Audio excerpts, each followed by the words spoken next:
My name is Bob Bush, and I'm a volunteer. Today I'm volunteering for AARP. It's a pleasure to be here with you today to talk about disrupt aging. I said I am a volunteer, and the reason I do these sort of things, I do a lot of presentations on cognitive and brain health and things like that, and staying healthy living for your brain and body. And the statistics show that if you are active and engaged and so forth, it's good for your brain. Of course, we all know that. What's good for your brain is, good for your body is good for your brain, since about a quarter of every pump of your heart goes to your brain. So if your heart is working well, your brain has the chance to operate at its full potential. Anyway, as I said, I'm a volunteer, and I am 76 years old and happy to be here today to talk to you about disrupt aging in the community. I like this presentation because it talks about the value of seniors. Disrupt aging. This is the CEO of AARP, the largest nonprofit organization in the world. And Joanne Jenkins is the CEO, and she wrote a book, and it's called Disrupt Aging. In that program, her book got developed into a program that AARP uses. This program started out, a little history, started out being offered to colleges, to younger folks, well, anybody that was in the college, it don't have to be younger folks, but people in the college to help them understand aging. And I've taught this class, the longer version, a good number of times at various colleges on virtual, from Florida, colleges in up north of the United States, out to the West Coast, and to students, and we all clamored. We'd say, we'd want a cut-down version we can offer to the community. And so they finally made a cut-down version, which you're going to have today. It's about 35, 40 minutes long, so you're not going to have the 2.5-hour version. So here we go. Anyway, Joanne Jenkins wrote a book about this, and it developed into this class, and it's called Disrupt Aging. It's helping people understanding aging trends in America today, and you'll see a lot about that in a minute. Agenda, understanding demographic trends, what's happening in our population, noticing signs of everyday ageism, things that you see on television and print and so forth that are really indicative of aging. Recognizing everyone as a multidimensional individual. The essence of this is to not look at somebody and say, I look like an old guy. I am an old guy, but I don't want to think of myself. I think of myself as a savvy senior, right? I don't want to think of myself as an old guy. So I hope, and when I teach this class, and I've developed into my thinking, that you look at a person of what they have to offer, their potential, and what they bring to any interaction. You meet somebody, I meet some of the most wonderful people that have the most interesting backgrounds when you're out talking in the community. And I'm sure all of you have some wonderful things to share. So, and the number 4 is identifying opportunities to push back ageism. And we'll talk about what ageism is in a minute here. Demographic trends. What our society is doing. Anybody want to guess what the demographic trends are in our society? We're having more and more seniors, right? The age demography is changing. Our country is changing. We are a nation of more and more seniors, and we'll talk about that in just a second. Okay, here's the number of people in millions of people. Back in 1900, 3 million. And this is kind of hard to see in this room. Here's 2060, and that's going to be 94 million, they project, almost 100 million. And so we're 2024, we're somewhere right in here, between 56 and 80, so right in this area right here. So there are more and more seniors living in our country. So here's the life expectancy, how long you would be expected to live. Back in 1900, it's 47. Not very old, is it? Why do you think it's low back in 1947?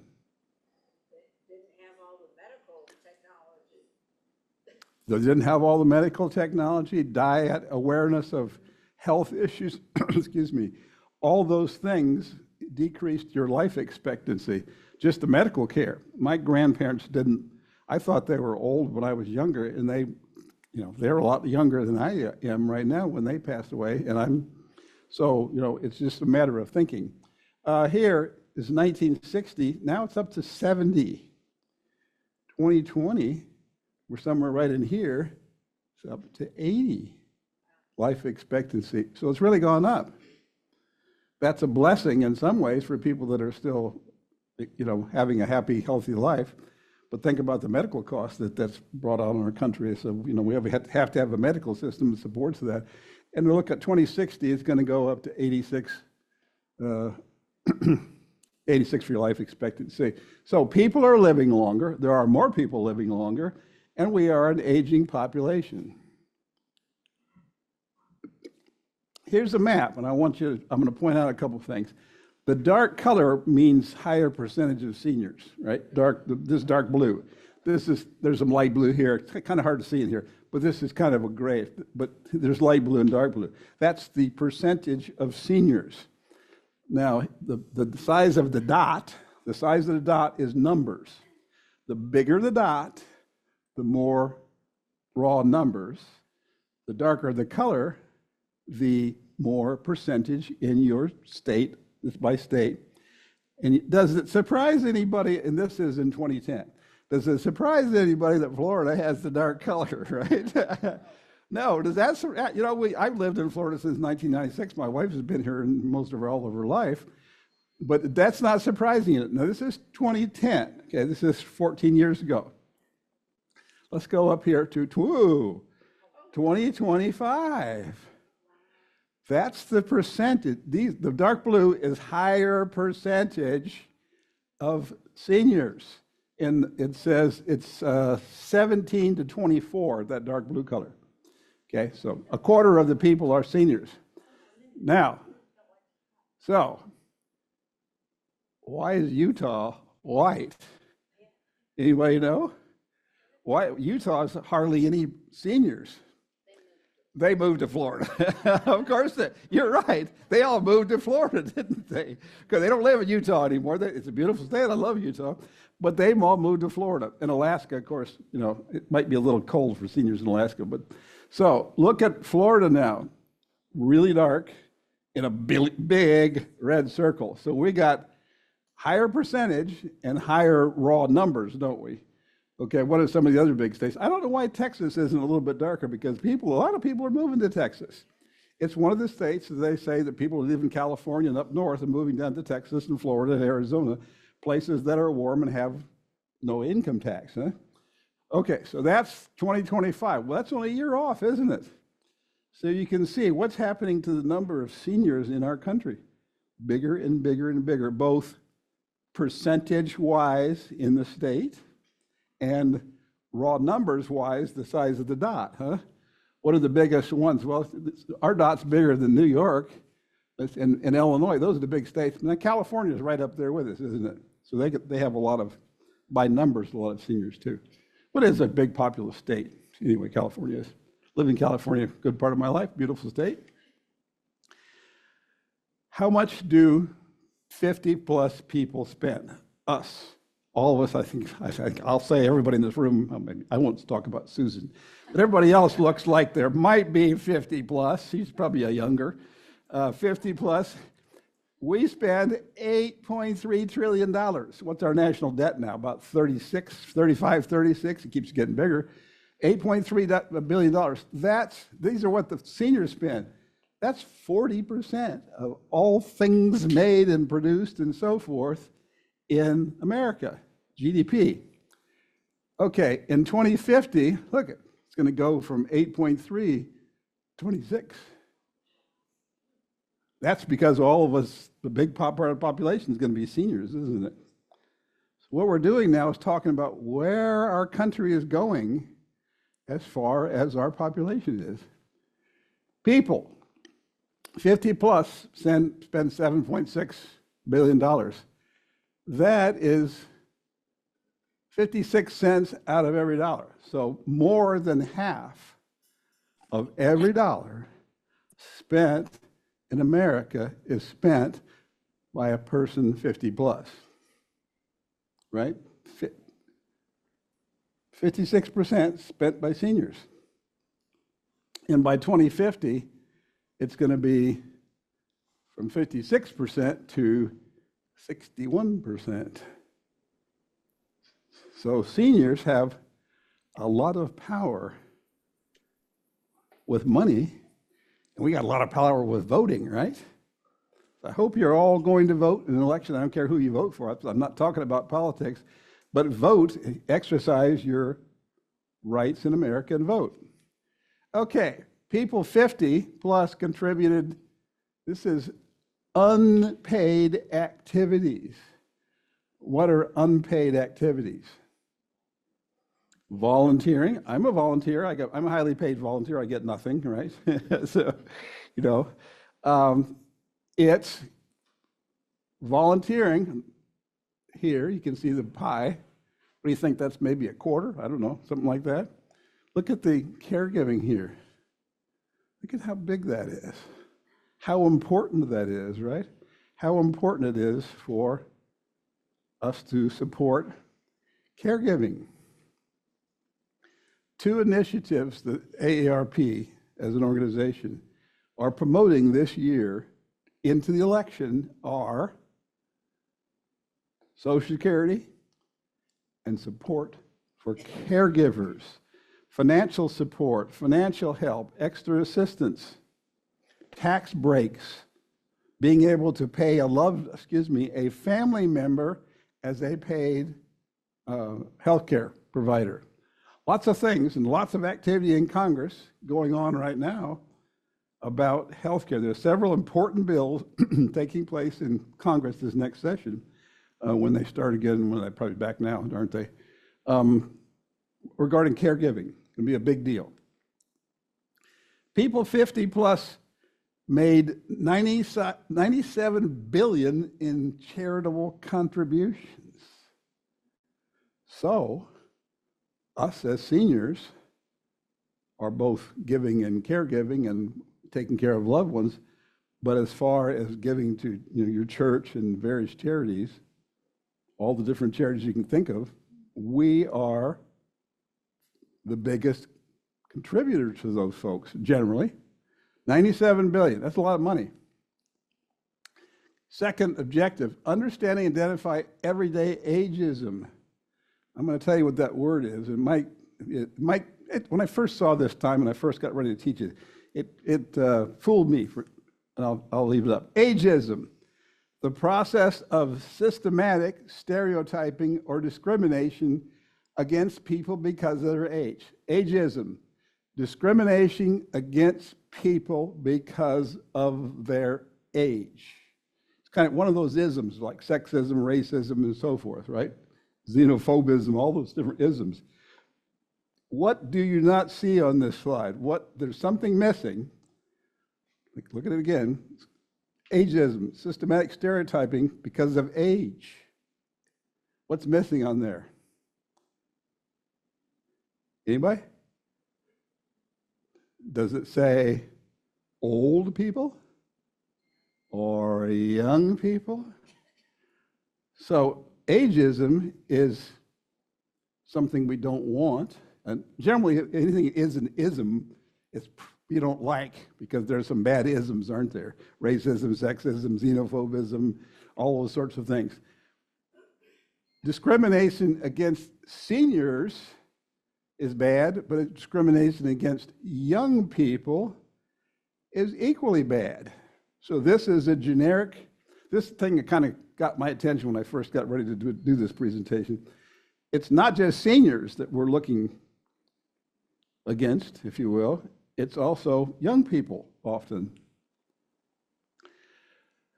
46% of the US population is 50 plus. 46% is 50 plus. Yet, only 15% of the advertising, now you saw how much money we spend, right? Only 15% of the advertising shows somebody young, a senior. The rest of it show young people. When you watch TV, do you ever see any commercials that show seniors? unless it's a Medicare commercial or something like that, right? I mean, or a commercial that's aimed at medicine or something that effect. They always show young people. But yet, who spends all the money? The seniors do. Then why do they continue to show young people? Because it's built into the ageism of our current society, and that's what this lecture is all about, right? Here's some words that matter. You look great for your age. It's fantastic. He's still working. Can I help you, young lady? Another one. This is supposed to be a compliment. You're so accomplished for your age. She's wise beyond her years, and you're so mature for your generation. That's probably a younger person. Now, if I'm going to put a line through, then I'll read them to you because it's hard to read here. Instead of saying you're so great, you look great for your age, you just say you look great. It's fantastic. He's working. The still working has a negative concept. Here, she's wise beyond her years. Why don't you just say she's wise? Huh? Can I help you, young lady? I am guilty of that sometimes when I'll go into a store and there's a young person helping you. You might call them young. I try not to do that. Try my best not to look at them as a young person thinking maybe they don't have a real good work ethic or something else. But I try to look at everybody as their own person. So, economic cost of discrimination. We talked about ageism as a form of discrimination. Economic cost is $850 billion. That is bigger than the entire economy of Switzerland. So the discrimination against people in America for ageism or their age, the cost of that is greater than this nice, beautiful country in Europe, the whole economy of it. Pretty amazing, isn't it? Okay, some of the things of age discrimination. Involuntary retirement, underdeployment, and unemployment. There is a propensity in some companies to take people that start to get older and make them retire early. Get rid of them, get them out of the way. I am a veteran of 26 years in the military, and they had a system there that when you got up to what point I was, they wanted you to retire. And they could make anybody retire is when you came up for your next assignment, your choices were horrible, worst, and unbelievably bad. So they would just give out these assignments to get people to retire, and people would say, I'm not going to take that assignment. I don't want to go to live there, move my family there, whatever, then retire. It was a system, built into the system, was getting you out of the way. I get it, I got it, Underemployment. Many people do not want to hire seniors. They don't realize what a wealth of information and what backgrounds they have. And most seniors, this guy may be putting a blanket on, we have good work ethic. We actually come to work on time. We get dressed up, to come to work. We are polite at work as a group, right? You agree with that? Yeah, we're a nice group of people, us seniors. I'm with you out here. Huh? And then unemployment, of just getting rid of them and laying them off. Here's some, push the right button here. Here's some positive impact of addressing age discrimination. You get more seniors in the workforce. Seniors are great teachers of young people because we have experience. We have work ethic. We have experience. We have desire to do it right. Wage growth opportunities. As you probably know, there's more and more seniors that are reaching retirement age, and they don't have sufficient funds to maintain their lifestyle. So some of them are having to work longer and delay getting Social Security until a later age. And the last one here, less time spent looking for work. You hear more and more employers saying, I can't find anybody to come in and work at my business. If you look at the number of signs you see around in the front of it, you look at just take an informal look when you go to a business, as the grocery store stuff, almost all you see what? Now hiring. What do you see on the back of trucks that are driving down the roads? They paint on the back of it, now hiring. And they paint it on there because it's going to be hiring this week, next week, and in the future because they can't get enough people. They say there's going to be a big shortage of truck drivers in America, and there's not going to be enough trucks to get things that we want to where we want them to be. And it's going to be another conflict in a few years. Okay. Turning 40. This is since turning 40. This is the percentage of people, I'll read them to you, it's hard to read. 30% roughly have said, I've heard negative remarks about older coworkers. People saying, that guy's just an old guy, or that gal's just an old gal. 27% said, I did not get hired for a job I applied for because of my age. 24%, I heard negative remarks related to my age from a colleague. That's somebody saying something about them as their age. And the last one, 22%, I was passed up promotion from my age. When I retired from the military, I came down here and I applied for a couple of jobs, and I wasn't having much luck getting jobs. I was skilled. I was a good worker. And one of the companies, they said to me, you're overqualified for the job. We don't think you would fit in because you wouldn't like the job. But I said, I need a job. Why don't you try me? Nope, didn't want to try me because they thought I was overqualified and I wasn't going to fit in with their scheme of the workforce. So that's my own particular example. Number 3, everybody that you look out there has a diverse background, many experiences, different education levels, different job levels, experience, whatever they did during their lives. And that's what we need to recognize. A couple of questions. What percentage of people over 65 are in nursing homes? And I'm not talking about, let me make that clear, not assisted living. Percentage in a nursing home. Anybody want to guess what percentage it is? Let's have a quiz. Anybody want to guess? Don't be afraid if you're wrong. 10%. Anybody else? 8?